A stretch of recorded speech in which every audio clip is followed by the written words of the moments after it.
Okay, good morning, everyone. Great to see already we're over 20 odd people joining, and no doubt there'll be a couple of others coming in the next few minutes. I'm Brendan Brady. It's a pleasure this morning to introduce a colleague of mine, Andy Nicol, who's in the School of Earth and Environment as a professor at the University of Canterbury. And over the last probably 5 years now, I guess, Andy's been co-leading a project exploring the use of so-called earthquake simulators or models that directly try and use physics to reproduce seismicity catalogs. And they've been producing some really interesting results. So it's great to have Andy here to talk to us today. Whether you already know a lot about this and are interested to hear the latest things, or you're sort of trying to understand a bit more for the first time, I'm sure there'll be something in it for everyone. And he's going to aim for about a 30-minute talk, and then we'll have plenty of time for questions. So with that, Andy, I'll pass it over to you. Okay, well, thanks a lot for coming along, everyone. Today I'm going to talk a little bit about, I'm going to basically talk about earthquake simulators, and I'm going to finish up by talking about the future of earthquake simulators. But I'm going to kind of build up to that kind of last few slides by just giving you an overview of what we've been doing for the last 5 years, as Brendan mentioned. And I guess some feeling for areas where we think we're doing well and areas where we're not doing so well. I guess I'm trying to balance this presentation a bit. I don't want you just to receive unbridled optimism, which I'm prone to do sometimes. And on the other hand, I don't want it to be overly pessimistic. So I'm going to try and strike a balance between those two extremes, and hopefully we get somewhere near there. Today I'm going to kind of present, actually before I talk about that, I should really just let you know that what I'm presenting today is the work of a large group of people. The pictures that you can see on the screen there are the people that have contributed slides to today's presentation. There's a larger group which are kind of working on this topic area as well. As part of the presentation, I'll start by talking a little bit about the purpose and rationale for the earthquake simulators, talk very briefly about how they work. We'll talk a little bit about how we might test their utility. And then I'll kind of move on to the sorts of things we are using simulators for at the moment, how we might improve the simulators, and I'll finish up with some speculation about where I think they might be, where we might be in the simulator space in 5 to 10 years' time. So if we kind of step back a bit, essentially, we want to think about why we want to use simulators. And essentially, in this particular case, what we want to do is to simulate earthquakes in a computer program that in some way reflect or replicate the real earthquakes. The particular software that we're using here is a piece of software called RSQSim. And essentially, the physics behind that relate to stress transfer between faults or parts of faults and the frictional properties of those faults. So essentially, when the stresses rise to the point that you overcome the frictional properties on the fault surfaces, you get a slip event or an earthquake. If we think a little bit about how we get from the simulators to seismic hazards, there's kind of a flow chart up here. The top part of the flow chart is essentially shows the top left. We can see RSQSim, which is the program we're using here. We take that, we put it into a ground motion simulator, and then we can generate synthetic seismograms and some measures of shaking intensity. It's kind of parallels pretty much the more traditional way of dealing with seismic hazards, which typically use empirical models, but they go through the same kind of steps. So in that respect, we're not talking about anything that's wildly different from what we already do. It's just a different approach. And as Brendan mentioned, the idea is that we try and put some physics behind the earthquakes that we're simulating. One of the good things about the simulators is they're very easy to use the output information from the simulators to not only start thinking about earthquakes or seismic events, but they can be used to generate tsunamis, landslides, and understandings of coastal or fluvial hazards as well.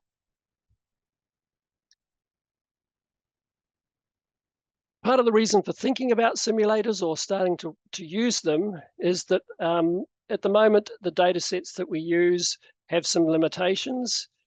If we think about the historical record, the decent historical record in New Zealand, well, the historical record in New Zealand doesn't go back any earlier than about 1840, and the instrumental record really doesn't go much back beyond 1940. So we've got a relatively short period of time that we have data for. Again, if we think about the prehistorical record, for the most part, that's last 10,000 years. And for many faults, we don't have any information at all. So essentially, the data sets that we use in the current hazard analysis, seismic hazard analysis, are incomplete. And I guess we're exploring the simulators to see whether we can add value to the information that we've already got. The other advantage of the simulators is that they can actually provide information about earthquakes that might be possible or likely. And potentially a good example of that would be the 2016 QuakeCoRE earthquake. Prior to the earthquake, an earthquake of that magnitude with that many faults really wasn't on our horizon. And subsequent work in the simulator space and in the national model space has given us the opportunity to kind of widen our vision there and to look at a range of possible earthquakes that we might expect to see. The other issue, of course, with what we're dealing with at the moment is that in terms of earthquake sequences, very hard to come to grips with those, and the simulators offer us the opportunity to explore those. The other last advantage I want to talk about and mention during the talk is that simulators really give us an avenue for looking at multi-perils. So other hazards that may be related or associated with the earthquakes. Now, I should point out that you can use the National Seismic Hazard Model for this as well. It just requires a few more steps.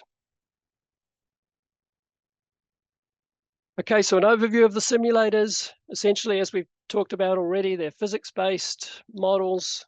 They're essentially computer models. For the purposes of this talk and what we've been doing over the last 5 years, we've been using a particular simulator, RSQSim. You can see on the left-hand side of the screen there, we've got the model running, and you can see the earthquakes as they happen in that model. So essentially, in each of the cases here, we've got an earthquake on a fault, which we have predefined, which we pulled in from the New Zealand Community Fault Model. We have some information on each of the faults. And as I mentioned before, essentially what the model allows us to do is look at stress interactions between faults and to understand how the faults might relate to each other.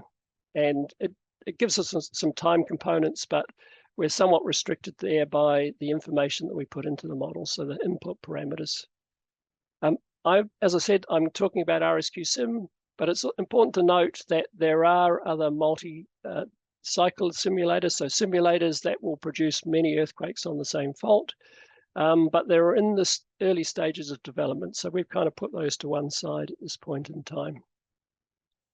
Importantly, for when we talk about the tsunamis later on, you can actually, the simulators produce information about which patches on the faults break during earthquakes, but they also provide information about the displacement on those patches, which means that we can develop slip models for the faults, which allows us to develop an understanding of how the ground surface might go up and down in the earthquakes, or how the seabed might go up and down in the earthquakes. And that allows us to start modeling tsunamis. One of the big things that we need to think about when we're looking at simulators is trying to figure out that one of our goals is to produce a synthetic set of earthquakes that contains windows of time that are indistinguishable from the observed seismicity. So essentially, we want to have some confidence that the earthquakes that we're generating synthetically bear a relationship, hopefully a reasonably close relationship, to the real earthquakes themselves. And one of the questions we need to ask ourselves in this context is what constitutes indistinguishable and what criteria we're going to set to establish that we are happy with what the simulators are producing and therefore might use them for other purposes. Now, here's an example of a fairly low bar criteria we've been using. So on the left-hand side, we have graphs of number of earthquakes versus earthquake magnitude. On the top, the blue line is the output from one of our simulators, and the kind of olive-colored line is the instrumental seismicity. So on that plot at this scale, there's some accordance. And that, for our purposes at the moment, that's, if we stand back far enough and defocus, that's a reasonable correlation. They've done the same sorts of things in California and they get similar sorts of results. So at a broad scale, looking from a distance, defocused, there's a broad similarity between the observed historical earthquakes and what's coming out of the simulators. We've also started some more detailed work looking at aftershock sequences. We're comparing the simulators with some of the historical events, and we're also starting to delve into whether the simulators and the paleoseismology are consistent with each other. So those are the sorts of things that we'd like to get a better understanding of before we start using the simulators in anger. So where are we at the moment? So at the moment, we have essentially a total of 7 models covering either all of New Zealand or parts of New Zealand. Those models, a few of them represent different generations. So we have roughly 3 versions of all of New Zealand models, and then we have a few more local versions. So we have the models, we have the catalogs, and they're kind of sitting in our system. If we think about each of those models, they run for about up to 1 million years, more often more like a few 100,000 years. The input for the models is the New Zealand Community Fault Model. We're looking at earthquakes generally of, well, in fact, the smallest earthquakes are generally in the high 4s, but actually the useful earthquakes, so the earthquakes we think we've got a good representation of, are more like the mid-5 magnitude, mid-5.5s. And just to give you a feel for how long it takes to run these models, at the moment, we're using a supercomputer. So for all of New Zealand, it's taking us roughly a week of model time to generate 100,000 years of earthquakes. So a fair amount of time if we want to develop 1 million years of earthquakes for all of New Zealand. Just to balance the earlier slide on the limitations of the existing information, there are limitations for the models. You should be aware that at least the initial models were very simplified. We just had planar surfaces, a very simple loading mechanism, so a very simple mechanism for stressing the faults, and constant fault parameters. So the early models, at least, were very simplified. The consequence of that was that we tended to produce characteristic earthquakes. In other words, we had very straight or planar faults. Essentially, the earthquakes, when they started to rupture the fault, they would rupture the whole length of the fault, and they would do the same every time. We've subsequently got a bit more detailed with a bit more complexity, and we now have a richer catalogue of earthquakes. One of the issues with the models is that they're constrained by the grid size that we used, and that's constrained by limitations in the software and the computational efficiency of the software. At the moment, our smallest, so we're using triangles on our fault surfaces. Our smallest triangles are about 2.5 kilometers in dimension. Some of our larger triangles are more like 10 kilometers. So that's part of the size of those triangles limits the complexity of rupture we can see. It limits the smallest magnitude of earthquakes we can see. There's a fair amount of uncertainty on some of the parameters on the faults. We haven't explored that uncertainty space yet, and that's something that really needs to be done. The physics in the models is somewhat simplified. You can imagine if I want to run this model for all of New Zealand faults, so 880 faults over hundreds of thousands of years, there has to be there's a trade-off there with the physics.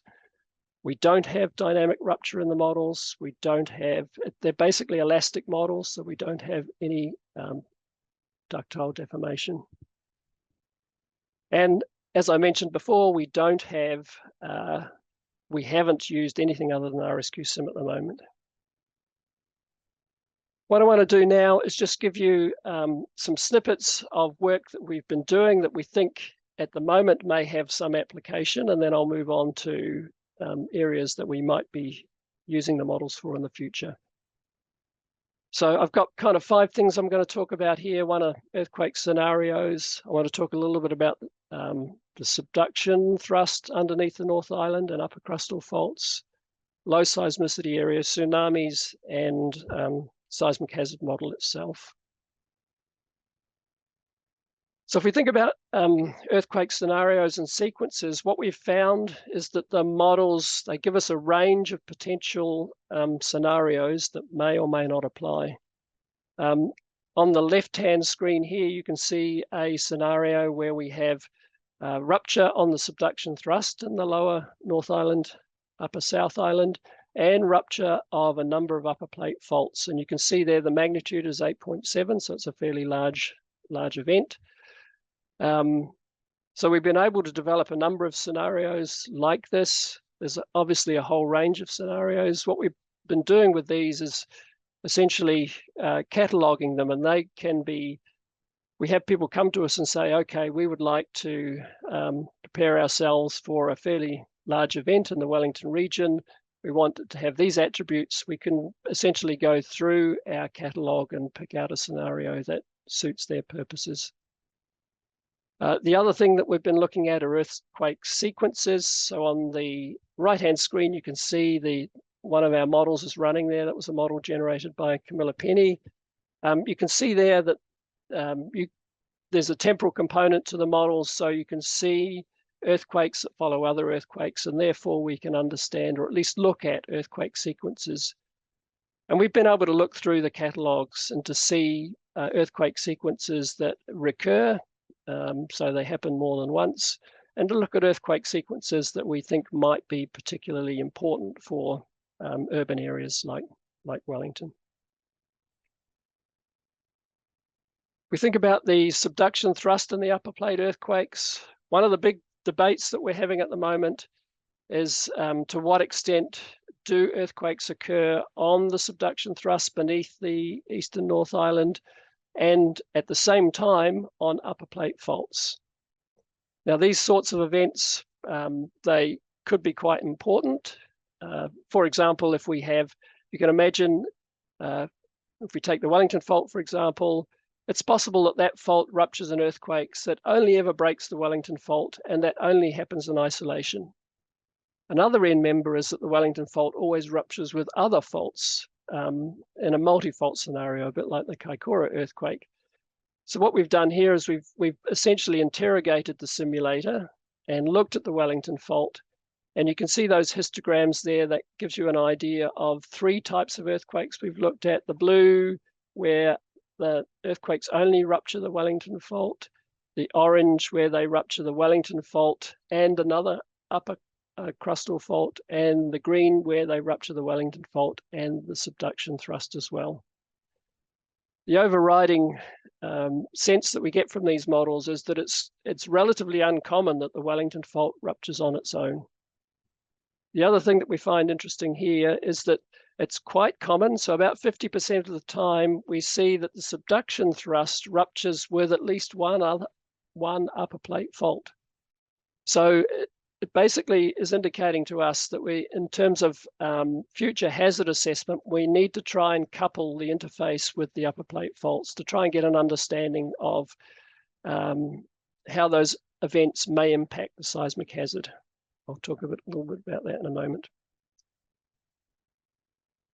Okay, we've also been using the models. This is work from Jack Williams, Mark Sterling, and Andy Howe. We've been using the models to look at low seismicity areas. In low seismicity areas, the data deficit problem is acute or more acute. Mark and others have been doing a fantastic job of building up our paleoseismic database. But in areas like Otago, the recurrence intervals for those faults is quite long. So the actual number of data that you can actually realistically get are limited. So in these areas, the models themselves might provide us additional information. So Jack and others have been essentially looking at the model that we produced for Otago, and they're comparing that to some of the geological observations. And the hope is that in these areas in particular, these models provide us something additional to what we already have in the national model space. If we think about the tsunami model, we've got 3 maps here on the screen. What we've been able to do, as I said at the start, is we've been able to use the output from the simulator to generate seafloor displacements, which we've been able to use to calculate water column displacements, which we've been able to use to calculate coastal wave heights. So on the left-hand side, we've got essentially the coastal wave heights. These are the maximum values over a 2,500 year period. In the middle, we've got essentially the model that we used previously, which was a statistical model from William Power and Co. And on the right-hand side, we show the difference between the two. I guess the important thing here, this is really largely a proof of concept, but if you compare the left and the middle maps, you can see that there are some differences.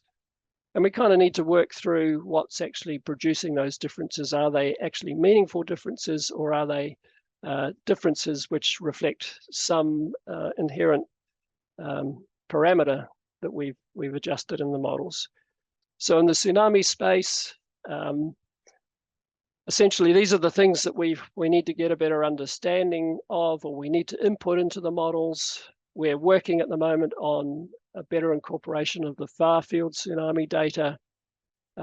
One thing that we realize we have to do is actually increase the fault complexity. What we found in our early tsunami models was that we generated the same tsunamis repeatedly without much variability. We've improved that more recently, but it still needs further work. It seems like stress heterogeneity on the faults is important. If we don't have the stress heterogeneity, then we tend to generate magnitude 9 earthquakes along much of the Hikurangi margin, and that generates large tsunamis, so it impacts. That could be partly responsible for the very high wave heights that we're seeing in eastern Northland and around the Auckland area. And then the last thing we're looking at doing is incorporating coastal uplift and subsidence during earthquakes. Clearly, it makes a difference. If the land goes up in a particular area during a particular earthquake and there's an associated tsunami, then that's probably better news than if the land went down. How are we doing? Okay, so just very quickly, this is more proof of concept than anything else. Govinda and Mark have been working on essentially developing a New Zealand national seismic hazard model using the simulators. Here, they on the far left-hand side, they're showing the output from RSQSim, and in the middle left, they're showing the output from the 2010 National Seismic Hazard Model. I guess the only point I want to make here is that we can actually develop seismic hazard models. In this particular case, the 2010 national model is showing slightly higher PGAs than what we're getting out of RSQSim, and we need to do a bit more work to figure out why that is. We've actually looked a little bit at that in a paper that Andy Howell was lead author on. We actually looked at how multi-fault ruptures versus segmented or single fault ruptures were impacting the seismic hazard models, and we actually found that actually the segmented model over shorter periods of time, so over 500 years, tended to produce slightly higher seismic hazards than the multi-fault model. The reason for that is that when you rupture many earthquakes, when you rupture many faults, those earthquakes tend to be larger but less frequent, so they have less of an impact over the short-term hazard.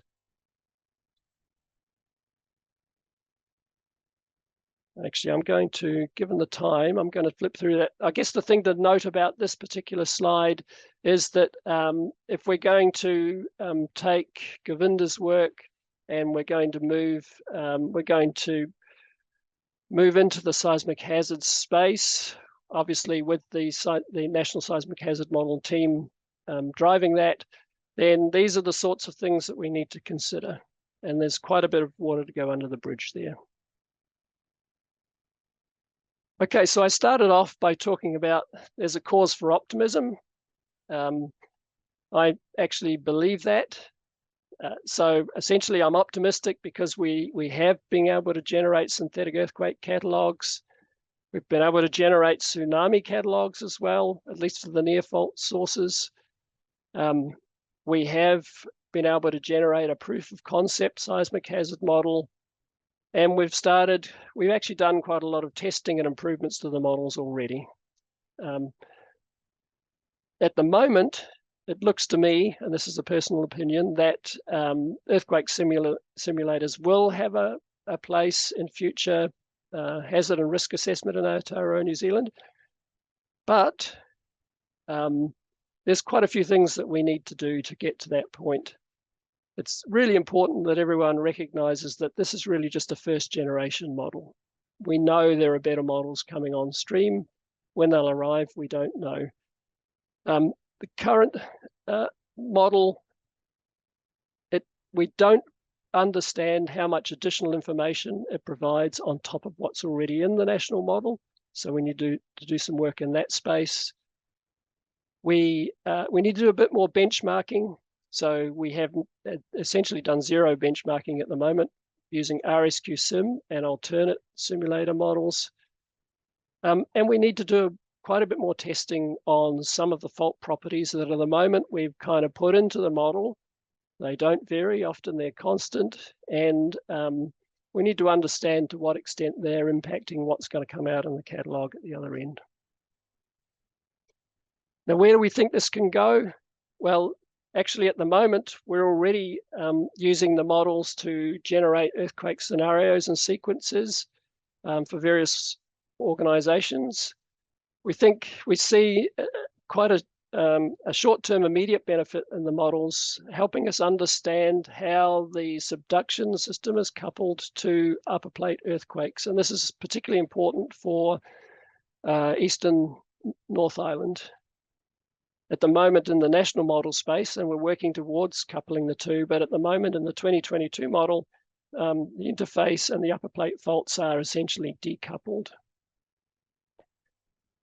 A bit further down the track, there's potential for these models to have a place in the National Seismic Hazard Model. We're not there at the moment. At the current point in time, we've taken some of the information out of the models and we've used them to constrain the National Seismic Hazard Model. But we think there's, as I said, there's a place for using the outputs from these models to understand how the interface and the upper plate faults work together. In the medium term, we think there's a possibility of taking these simulators and using them as a branch in the logic tree for the national model.